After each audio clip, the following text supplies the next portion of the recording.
Voilà, nous allons parler cette fois-ci de l'enseignement supérieur et universitaire. Comment lutter contre des grèves qui gangrènent beaucoup plus ces secteurs. Nous recevons pour vous un chef des travaux, M. Delphin. Bienvenue. Merci beaucoup. Alors, beaucoup de grèves. Qu'est-ce qui justifie ces tensions dans ces secteurs de l'enseignement primaire, supérieur, universitaire? Oui, ces tensions qui sont par-ci par-là dans les différents établissements de l'enseignement supérieur et universitaire est dû souvent à la mauvaise gestion des chefs des établissements. Donc les différents comités de gestion, à la majorité, ne gèrent pas bien les établissements comme prévu par les textes légaux et réglementaires. Et alors, si vous prenez l'absence des critères de performance, c'est-à-dire on n'a pas un critère d'évaluation pour la bonne gestion du comité de gestion. Et ensuite, il y a les salaires misérables pour les personnels de l'enseignement supérieur universitaire. Et il n'y a pas aussi un organe efficace du contrôle des ressources des établissements de l'enseignement supérieur universitaire. Ensemble de tout cela provoque des tensions par-ci par-là et la crise sociale qui est par-ci par-là dans tous les établissements de l'enseignement supérieur universitaire.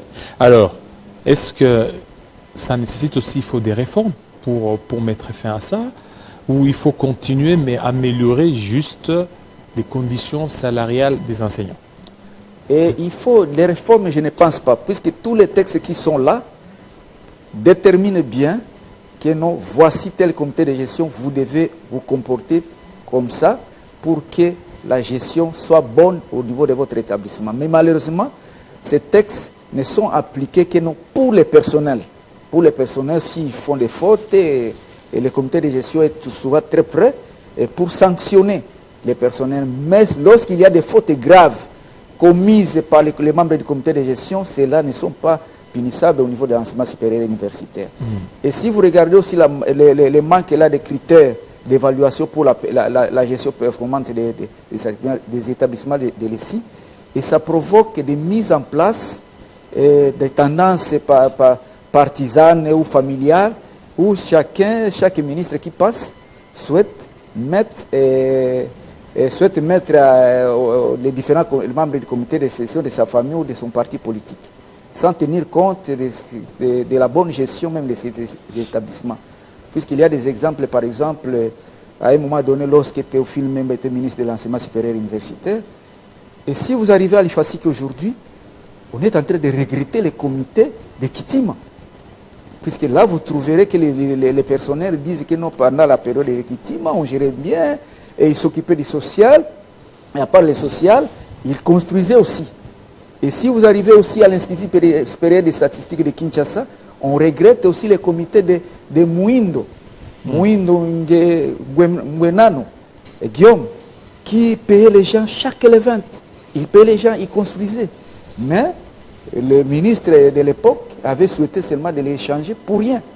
Et lorsqu'on change les gens, ceux qui entrent là-bas, même s'ils ne gèrent pas bien, même s'ils détruisent l'établissement, mais malheureusement, parfois, ils deviennent les chouchous de l'autorité de tutelle.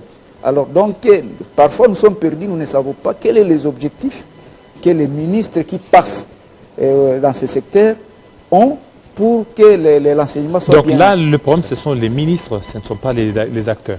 Non, c'est-à-dire les ministres d'abord. Puisque si les ministres, vous êtes très rigoureux, je pense qu'aucun membre du comité de gestion, aucun comité de gestion ne va pas blaguer avec les ressources des établissements de l'ESI. Voilà, 10 heures, je vous reviens. Le temps pour nous d'aller vers l'autre plateau pour la dernière livraison d'informations. Bienvenue, Moudiata. Merci beaucoup, Jean-David Culolo. Bonjour à tous et bienvenue à la 3e livraison de l'actualité sur Télé 50.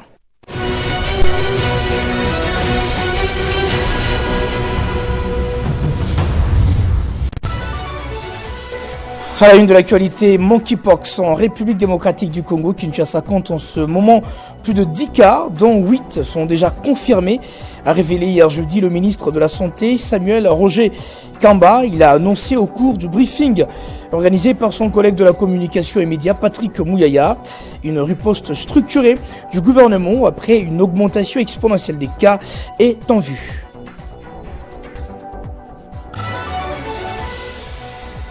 Les inspecteurs provinciaux venus de toutes les provinces de la RDC ont présenté tour à tour les rapports des activités menées dans leur province et les difficultés rencontrées au cours de cette année scolaire dans le cadre de la réunion annuelle des activités de l'inspection scolaire qui se poursuit à Kinshasa d'ailleurs. Parmi les difficultés, ils ont relevé notamment la sous-qualification du personnel enseignant dans les milieux ruraux, le manque d'infrastructures, mais aussi des manuels scolaires.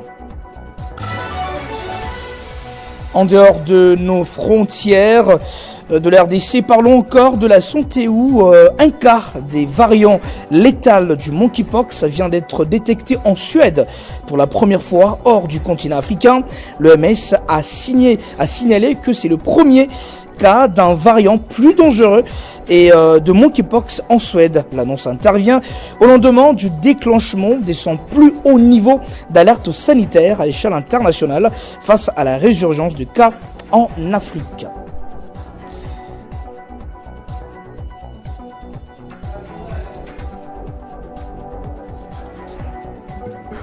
Retrouvez toute l'actualité en continu sur www.tele50.cd.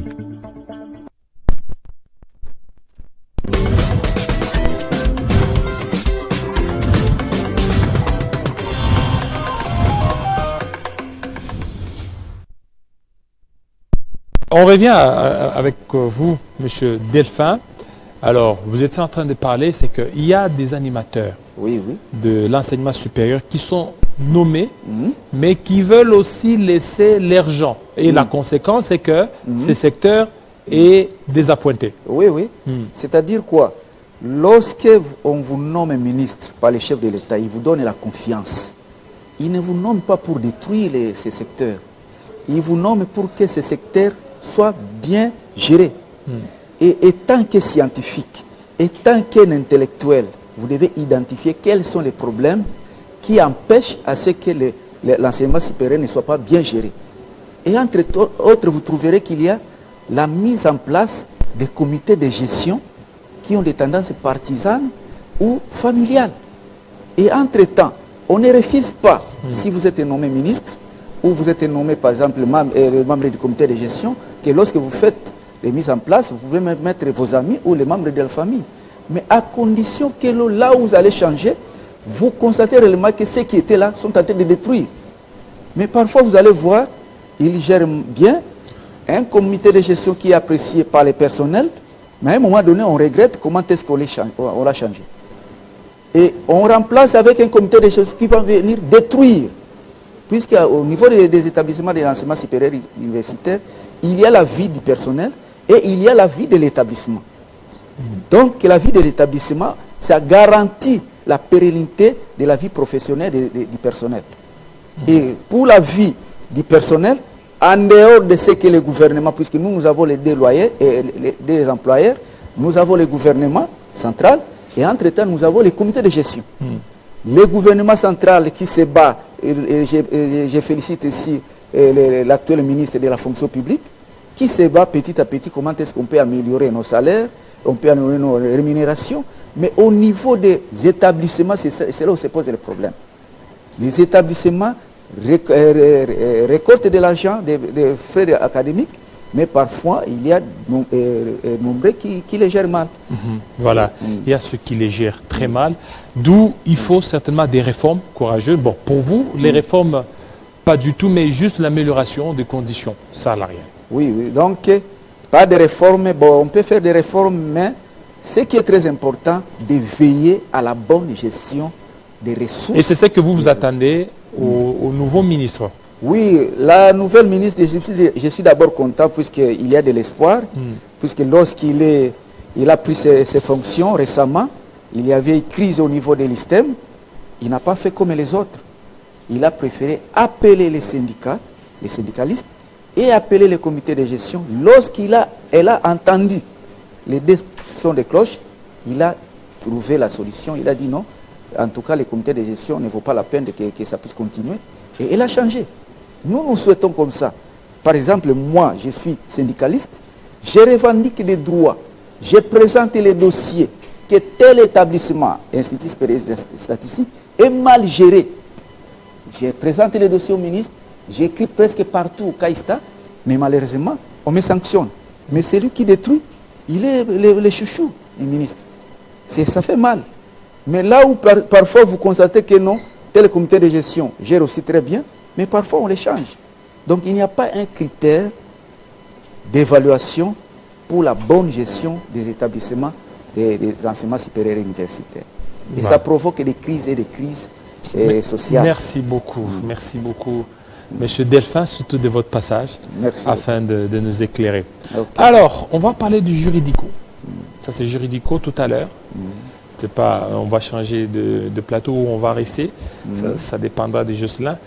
On va parler du juridico avec un avocat pour parler des responsabilités des Apple ou de multinationales dans les minerais, dans l'exploitation des minerais du sang en République démocratique du Congo. C'est tout de suite.